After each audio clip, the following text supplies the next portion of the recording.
Konnichiwa. Howdy, y'all. I'm Leslie. I'm Laurie. And welcome to Sumo Kaboom. Kaboom, where we talk about all things sumo. Yep, and this week we're finally getting to the dead man rule or the dead body rule, something that we've all had a bunch of questions about in the sumo world. Right. But first, let's have a little news flash.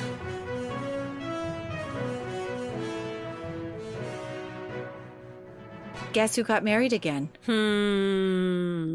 Takayasu for the third time. To the same woman.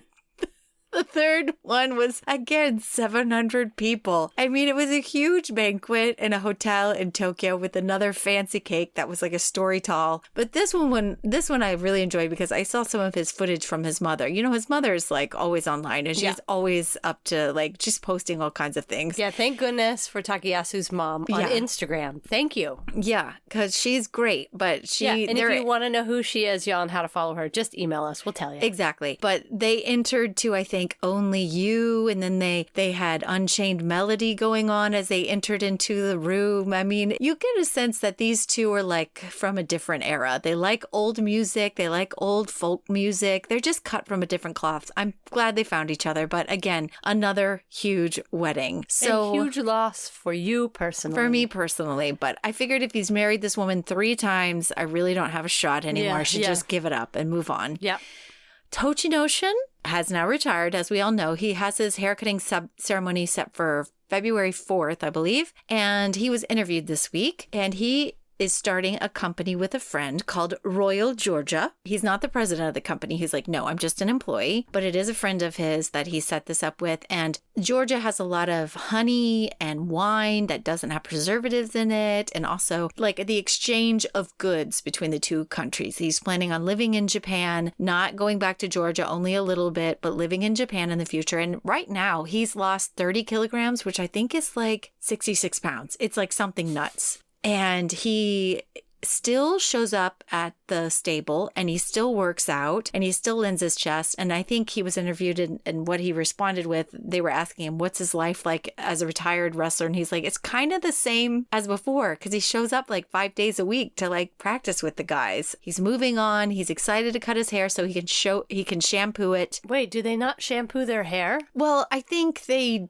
do, but most of the time they take it down and they have sand in their hair. Even when they get it done, you can see the sand still in there, and that fine tooth comb gets out the sand, most of it, and then they put more wax on it. So well, yeah, but okay, if we have any you don't get it done. You don't shampoo every day. If we have any ex-Ricochet out there, tell us how often they are washing their hair. I want to know, like once a week, once a month. Yeah, what? Who knows? We'll have to ask. A birthday for now the oldest Rikishi, Aoyama. And this was noteworthy because he was holding a jar of peach jelly, and that was his favorite gift that he got from all of his admirers. And I thought, aha, he is a jam and jelly fan. And I thought, well. There's your in. There's my in. He said he was saving it. It was his favorite one that he got from his acquaintances. And I thought, well, has he had my bourbon peach vanilla jam? No. So I just might think about sending something to Aoyama. He's 37, you all. That's crazy old for the sumo world, but he's still hanging in there and we like to see it. He doesn't need a walker yet, so that's good. Not yet. That's great. So that is all I've got from the news.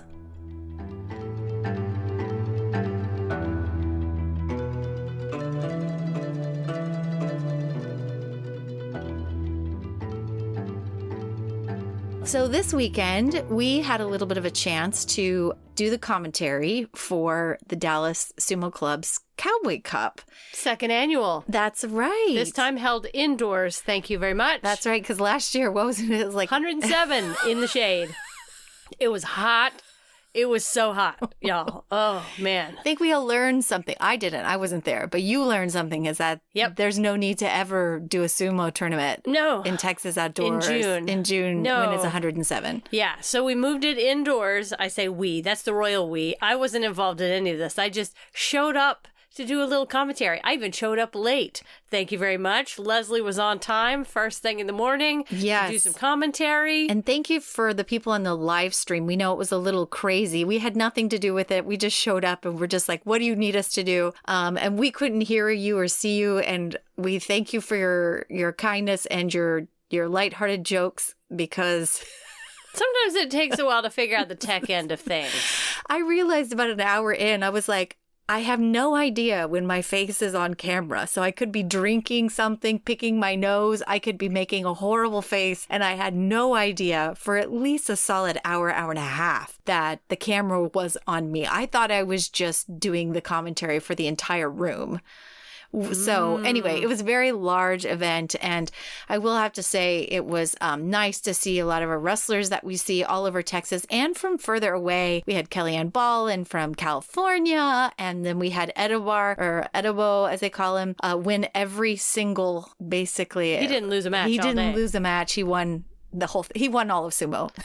He won all of the Cowboy Cup sumo. Yeah, I mean we had Edibar Conyeja, right? Yeah, Edibar Conyeja. I mean, Caleb Backus, who won an award again. And there were people that we saw from all over again. And we love to see the spirit. We also had an injury that was really tough, a broken leg from one of our wrestlers. And we're sending him some major good thoughts. And I think everybody on the live stream and everybody else was wondering about him. And all we can say is that they took him to the hospital to get him all shaped up for hopefully some surgery to get his leg back together. And we'll report if we hear anything other than that. It was like a really fun time. We had so many people. This was a FitCon event. So, or I don't know if it was FitCon, but it was like a Fit Games. And the whole room was full of just Zumba, bodybuilding, which was like, Okay, y'all, we learned about modern day bodybuilding. If nothing else,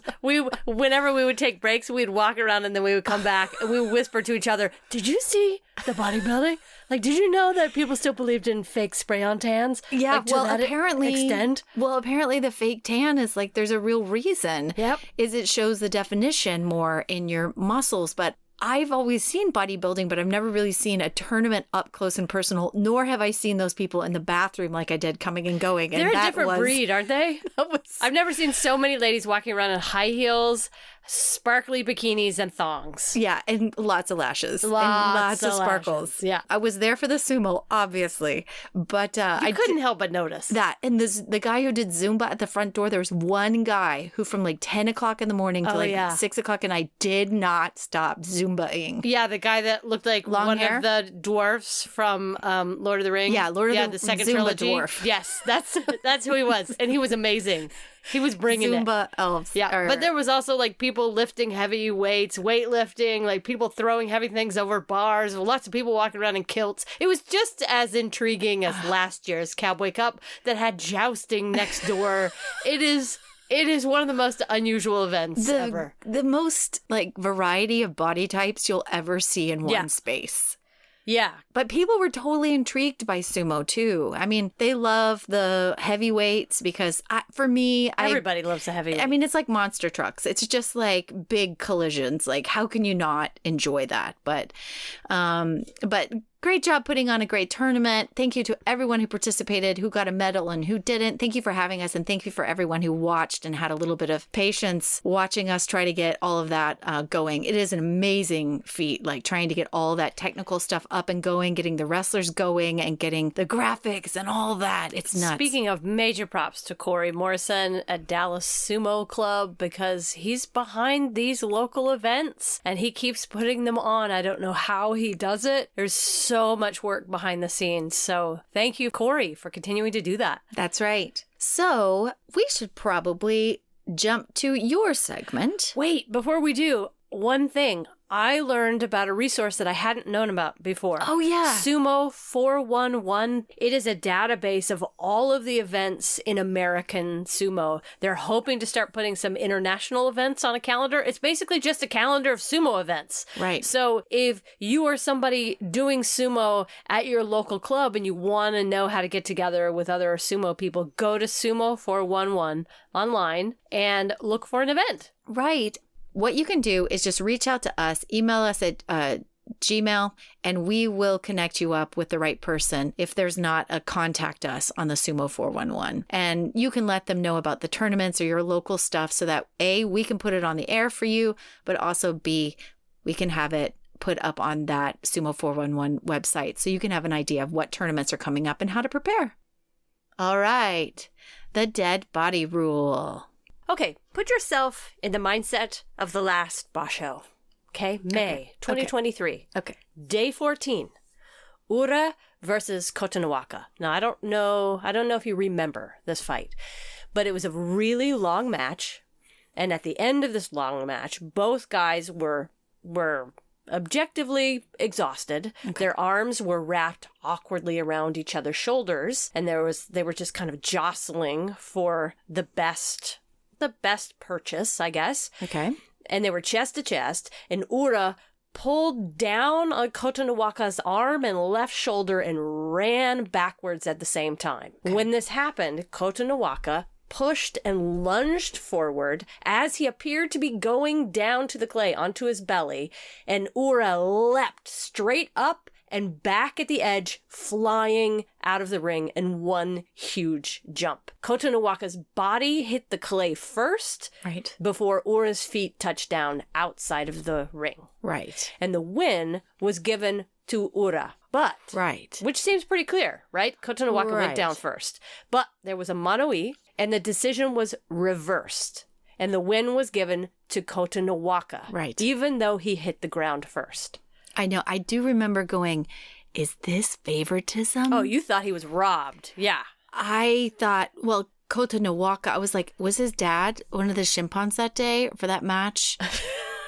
And, right. And I was like, I know we all love Kotonowaka, but we also see so much potential in him. And I was like, wait a second. Anybody else, they would be like, oh, just Tori Naoshi, or it is as it is. But the fact that they looked into it, like, when to me didn't seem like, it just seemed weird. There's something about it was just like, why are they looking so hard into this and making an exception? Yeah. So in general, the rules of sumo are the first sumo wrestler to touch any body part outside the ring or have any part of his body other than the soles of his feet touch the ground loses. So what happened here in this fight? And that's clearly not what happened. Clearly. And if you're thinking, like Leslie, huh? Like, why? What? Huh? What gives? All right. So and what day was this? Day 14. Right. So Kotonowaka, what was his... They were both. It was. They were high both, stakes. It was high stakes. Like Kachikoshi. Ura had to win 2 days in a row. One of them was avoiding Makikoshi. They were both almost at 7-7. Okay. Almost. Okay. So it was a high stakes match. Okay. So both of them needed to win. Right. That was another factor of like, why is this happening? Kotonowaka, I think, had to have a win or he was going to have a Makikoshi, and Ura had another couple days. Yeah. So it was a high stakes. Okay. Yes. So yeah. And people were not very happy about it. I saw it all over the boards. People were like, what the heck? So what happened? I'm going to tell you what happened. There's a little exception to normal sumo rules called shinitai. I think that's how you say it. Of course, like all Japanese, I'm not exactly sure. Shinitai. Yeah. Shinitai. Shinitai. Okay. Right. Literally means dead body or dying body. So maybe, if you were to come upon a murder scene, you'd be like, that guy's a little shinitai. Shinitai. Except that it is a term used to describe a wrestler who wasn't the first to fall or touch outside the ring, but who had no chance of winning owing to the superior technique of his opponent and his falling position. In other words, that was a lot of jargon. In other words, the guy who lost because he was in a position from which it is impossible to fight. Unrecoverable. Yes. Is that a word? Sure. I've been making up words lately. But then... but who doesn't? We all do. It's a beautiful thing. It's true. I did make up a word the other day, and my boyfriend was like, that's not a word. And then it rattled me so much that I looked it up, and I was like, it is a word. Ooh. You're the idiot, Val. Not me. And I was like, oh, you mean I've been using this word, like, like confidently for all these years and I've been making up a word and then he had to eat Well, that crow would because be twice as funny if it was confidently. well, right. But I was like, I was pretty sure this was a word. I was like, I'm smarter than you think. I'm pure. That is a word, and it's not that crazy of a big word, but it's a word. But then I proceeded to move on and say a whole bunch of other made up words. So, and confidently. So who knows? But Who knows? But So you will often hear people say things like, "Oh, it was the dead body rule. It was that's what happened here, the dead body rule." We shouldn't really call it a rule because it is more of an exception to the normal rules of sumo. And it doesn't happen often, but it does happen. And when this term is invoked, it's almost always a close match. Mm-hmm. And every single time, people get up in arms and start yelling, "Wait a minute, who judged that favoritism?" I bet it's the same Is he Henka people. blind? The people who like hate a Maybe. Henka. Well, it's and not honorable. It has been us. In times past, it has been us. Yeah. Right? I remember, just as you Yes. said, that you were like, "What's going on?" Yeah. Right. People will oftentimes yell a string of curse words, right? Right. And for a very good reason, because it looks like the other guy should have You're like, won. my eyes are not deceiving me. This Yeah. guy stepped out. But then the other guy, true, like he's a dead body in that completely horizontal position. Yeah. But the other guy touched down first. Like, Right. what the the heck? other guy standing up could in the air reverse his momentum, Do a and the really other guy cool- like couldn't. If you're horizontal and you're 3 inches from the ground, you have no way of recovering. Yeah, from there's that. a problem. Okay, so here's my best outsider's explanation of what is happening. And this is after doing some Google searching and reading some articles and watching some old videos, I okay? keep wanting to call this shinny tai tai. You can like- call it shinny tai tai. It's kind of a cousin of the mai tai. That's what I keep thinking of. I'm like, he's got a little shinny tai tai going. Yeah. The shinny tai. Okay, the first thing you have to remind yourself is that normal rules do not apply. This is one of those times when normal sumo rules don't apply. Just like when hair is pulled, weird things happen in the Right. sumo ring. This is a weird thing. Okay. This is a weird thing. You just have Like to... only if you're on the inside can you really understand. Can you it. really see, right? Yeah, from far away, we'd be like, what? Somebody's hair just got pulled. Why is that such a big deal? It's a big deal in sumo. It's an exception. Right. It's a weird Or like thing. the fingers are in the hair, but they're not curled fingers. Curled fingers in the hair is a Right. hair pull. Fingers in the hair and your hand is splayed is Usually okay. usually okay unless it gets tangled, which you can't control. Yeah, it's a weird thing. It's an exception. Yes. So, number 2, when weird things happen and it's a close call, this is what you have to know. When a mono-e is called, all those guys in black robes, they all huddle together in the center of the dojo and they're all working their hardest to make the correct call. And they're not doing it alone. They are connected wirelessly. There must be like an earpiece that they're all wearing. Yeah, they do wear earpieces. Yeah. And they're connected to 2 other guys who are rewatching the bout in slow motion on a camera. Otherwise, the other guys are just going from what Memory. I think my brain saw or what my eyes saw in that so moment. they are going from what they saw, and they see a lot more than we do, but they are connected to someone who is watching a camera to make double sure of their call, right? Which- So there's double checking. Do you know the history of that? Of why?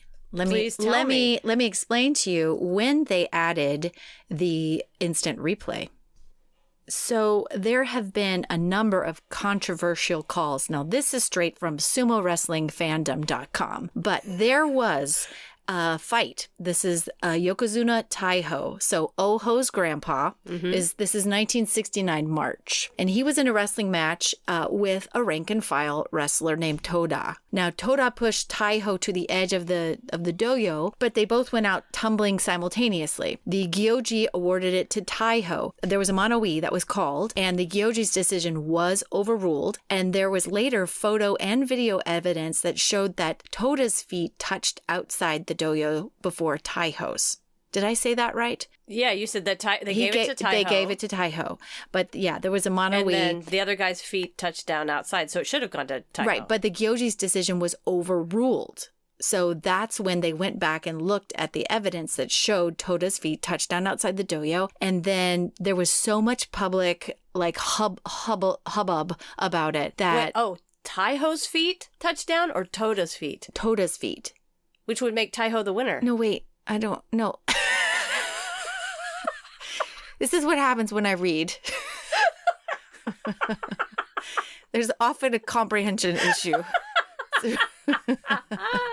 Well, Taiho ended up, I think the decision was overruled. It's basically after the Mono-ii, the decision was overruled. It was reversed. So the win went to Toda. The problem was this was the ending of Taiho's 45 match winning streak. Oh, that was a big deal. Yeah. And it created such anger. And that's when they were like, oh, yeah, you're going to mess with our Yokozuna's 45 match winning streak? We will add the video replays. And they were introduced after that incident. So Toda got the win because the Mono-ii was like, well, 5 guys being like, this is what I remember. Right. So Okay. Taiho should have been 46, 47. Who knows? He could have.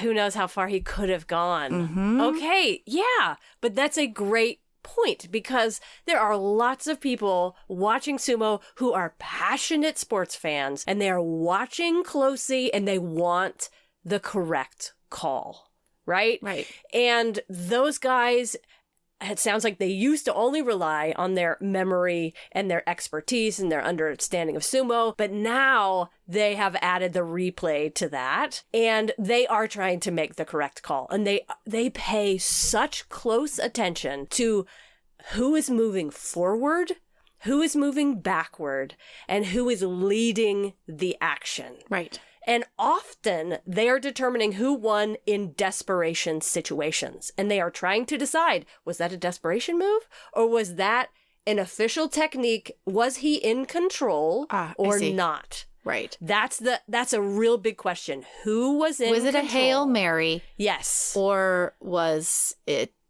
intentional? Exactly. Although a Okay. Hail Mary is intentional. Well, yeah. But just think desperation move. Right. Who was in desperation, uncontrollable, And who might have is gotten lucky. Yes, and who was in control, even though it was at the last minute. Yeah. Who was in control? Okay. So let me give you some examples. Let's say, okay, if Tochinoshin was still a wrestler. Old Tochi. He Old was Tochi. really good at picking people up by the stinky mawashi, as he often did, and walking Which we them. learned by watching the Doskoi Sumo Yeah, Salon. if y'all have not watched that mawashi, like 45, 50 minutes I on watched the all of mawashi, it. I did too. It was fabulous. Fascinated that Loved they it. said that it smells like a bunch of mawashi smells like the Inside center of of a a gym mat.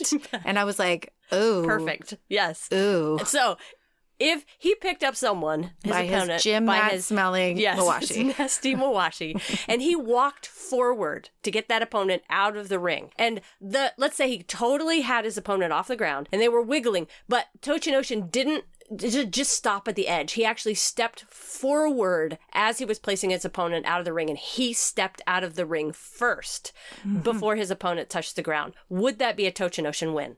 If he stepped out? If he stepped out first, but he was carrying his opponent. Oh, I would say that he would be in control, so he Yes. would be the winner. This rule was made for situations like this, right? This rule, the dead man's rule, would be invoked here because his opponent was completely overpowered, right? His opponent's a dead body, essentially. So even though Tochinoshin stepped out first, he would be declared the winner. As long as both of his opponent's feet were in the air and Tochinoshin was moving forward in clear control of the match, he would be the winner, right? So you pick someone up, it's called a tsuridashi, right? That's Right. the picking up of your opponent by the Right. wedgie lift. And if you walk out first and you actually step out first, it happens. So they call it an okuriashi. Okuriashi. Yeah. So it would be a win by okuriashi, even though he stepped out first. Wait, explain that again? Right. So tsuridashi is when you lift someone up. Right? So Right. sometimes you'll hear a tsuridashi win, right? Yeah. So they pick someone up by the belt, they actually stop in the ring and put the opponent outside of the ring. Like just dropping out Yeah, trash. tsuridashi. But when they accidentally step over Right. and they step out first, it's okuriashi. Okuriashi. Because this rule came into effect. Because his opponent was a dead body, Right. the shinitai, and he was in complete control. Now, if Tochinoshin did the exact same thing, picked up his opponent, but stepped backwards over the Tawara, he would lose because he's moving in the direction of his heels. He's going backwards, y'all, and he would not be in clear control of the match. Okay, so get this. Yeah. Also from SumoWrestlingFandom.com. I swear all my information this week is from SumoWrestlingFandom.com. Whoever keeps that afloat, thank you. Thank you. There was this fight between Tochinoshin and Asanoyama, May 2019, where Tochi was pushed to the edge, but he was able to still push Asanoyama down. And the Gyoji awarded Tochinoshin the win because Asanoyama was headed down to the dirt. But then a mono-ii was called, and the head judge said that Tochi's heel was out. So they actually reversed it and gave Asanoyama the victory. And with photo and video evidence, Tochinoshin's heel was clearly not out. Oh, interesting. But it's interesting, though, because if you think about that rule, he was going backwards. His heel actually didn't touch out. But you're saying if he's going backwards and his heels, he would have control? Or he would... Because it looked like Asanoyama was... he's unrecoverable. Right. It depends on if the other person is in an unrecoverable position. Which he was. Asanoyama was. So, well, we can continue to think about that one, but let me give you some more info. Maybe Okay. this will help clear it up. Okay. So when the judges have a mono-ii, Right. they can either declare a winner by saying, okay, here's the winning technique that they used. This person fell out of the ring or touched the ground first, right? That's the clear one. We're all like, yeah, we get that one, right? They could also declare one wrestler disqualified. So they can disqualify someone by saying he pulled the hair, Right. or he poked someone in the eye, or he punched Right. someone, right? Right. So the other guy is the winner. Right. By They default. can declare a replay, Right. a do-over, or they can declare a winner by declaring that one wrestler was Shinny Tai, and therefore Shinny Tai Tai. Yeah, and therefore his opponent won. So the explanation is usually that the winning wrestler used a specific technique to overpower his opponent and was in clear control of the match. So they grant him the victory regardless of whether he touched the ground first. So it has everything to do with who's being overpowered in their view. And who's more in control when they're both going and down or out. Exactly. So, gosh, there's all sorts of examples of this. Like the Tochinoshin story of him picking up someone, right? There's an example. I'm going to call this the dangerous pancake affair. Okay. Affair. Let's just call it the dangerous pancake. Okay. If a Rikishi, let's say a Rikishi is going to pancake another one. Yeah. Right? They're going to attempt to throw each other, right? Okay. And the Rikishi is pancaking someone else. Like a frontal crush out kind of and deal. they accidentally touch the ring with their own hand, earlier than the body of the other wrestler contacts the ring, right? Got right? it. So that's called hand contact or a tsukite, right? Meaning the Rikishi on top would lose because he touched the ground first, right? Right. Clear loss. But the other guy through the technique would be in more control. No. The other guy couldn't recover No. from being on his back, heading towards the dirt, being crushed. Right. But the guy who's doing the pancaking, Right. he loses control on the way down and touches the ground first, Right. to be like, oh shit, I'm bracing myself. Right, I'm bracing myself. Right, he would lose. Yeah. However, if on the way down the Rikishi is in the Shinny Tai position, Okay. and if the judges conclude that the wrestler on top doing the pancaking landed on his hand so as not to hurt the opponent, the situation is thus considered cushion hand. What? And in this case, the victory clearly goes to the wrestler on top. And this has happened before. So this was in 1972. Somebody had cushion hand? Yes. It sounds like a disease. I know. Kitano Fuji was declared the winner over Takano Hana despite putting his hand down first. And there are pictures of this online. And it is really amazing because Kitano Fuji is flying forward, his chest going towards the dirt. He's got at least 1 foot in the air. Takano Hana is underneath him, knees buckled. He's holding on for dear life. He clearly can't do anything from this position. Right. But if if it's very clear in the photo that if Kitano Fuji had continued the pancake, Right. his belly would have landed on Takanohana's head and neck. Ah. And it would have been very dangerous. And so he put his hand down to keep that from happening. Right. And because that was clearly a good reason, Right. the judges honored that and said, all right, you still won even though your hand went down first. Oh, interesting. Because you were in control. You were nice. Yeah, and the other guy was not. Okay, that makes sense. So Shinitai, dead body rule. So Plus a little cushion hand. yeah, a little cushion hand.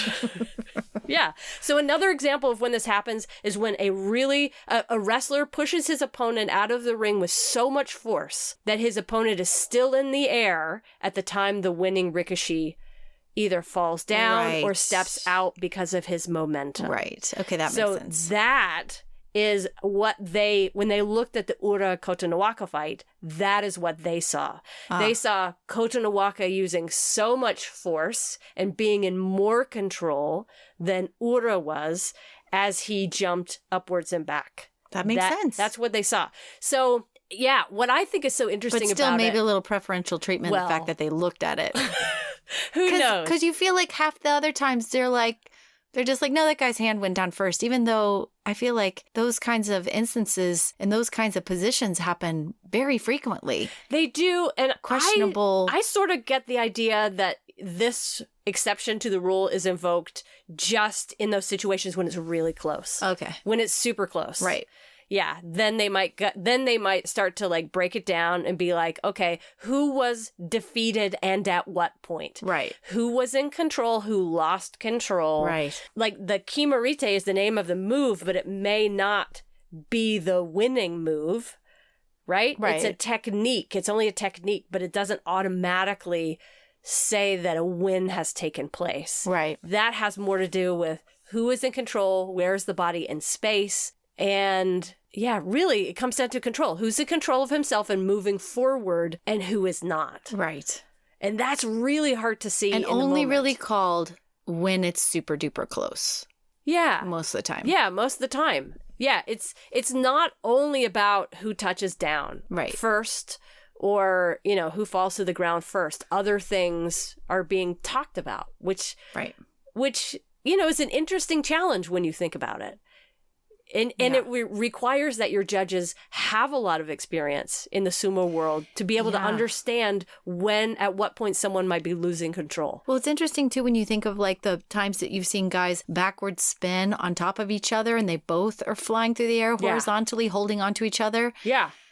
And then they land, whoever lands first, whoever's hands first is whoever's hands first. It's like they're both not in control. Well, and I'm sure they're having those discussions as Yeah. they're looking at that. If two guys are throwing out Each at the other, same yeah. time, they're like, okay, yeah, neither one is in control. Or perhaps it looks to us, to an untrained sumo person, Mm-hmm. it looks like they're both out of control, but they're not. They're actually Right. leaning forward through space. Right. Or who and they're- initiated it. Yeah, who initiated it and at what point and where are they losing control, which is a lot more specific than I ever realized. Yeah. And watchful in the last move before it happens. Yes. It's maybe not that I always think they're looking at instant replay. They're looking at like the very last split second of whose hand went down. But it's Yeah, but they're actually, not, yeah. they're looking at the setup for that moment to Yes. see who was in charge. Yeah, and can you imagine the challenge of that? No. Yeah, and that's why they have so many judges completely surrounding the ring and watching the tape Yeah. to make sure that they get it right, because they know that there's people like us sitting at home going, that was No. wrong! Oh my god, that is ridiculous! That's crazy though. Yeah. But I thought that was interesting, and Yeah. I'm hoping that clarifies a little bit for people who are like me and watching at home and being like, why was that declared that way? I don't really get it. Yeah. No, that's really helpful.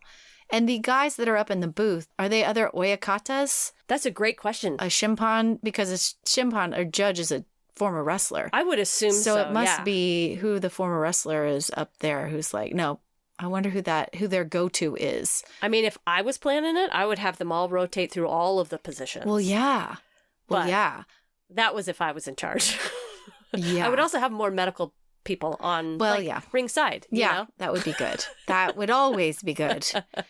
But I'd be interested to see, though, if they do rotate through. Yeah. Like, because you see them out there in their uniform, but how often do those guys up there rotate through? Yeah. Like, how keen can your eyes be for that long? You can't sit there all day. Right? So you have to have people rotating in and out, but also you got to have somebody who knows how to push forward and rewind and stuff. So. Well, and you got to have more than one set of eyes on things. Right. I mean, that's why they have 6 judges sitting around the ring or whatever it is, in case one person is looking off into the distance thinking about their dinner. Right. You've got another 5 set of eyes watching, you know? Right. Yeah. Interesting. Yeah. Well, that's cool. Well, now I know about shinny tai tai or shinny tai. Shinny tai and cushion hand. And cushion hand. Does cushion Kabaite. have a kabaite? Yeah. Kabaite is cushion hand. Kabaite. And tsukite, Skite. hand contact. Yeah. Oh, Tsukite. Yes. Skite. Yeah.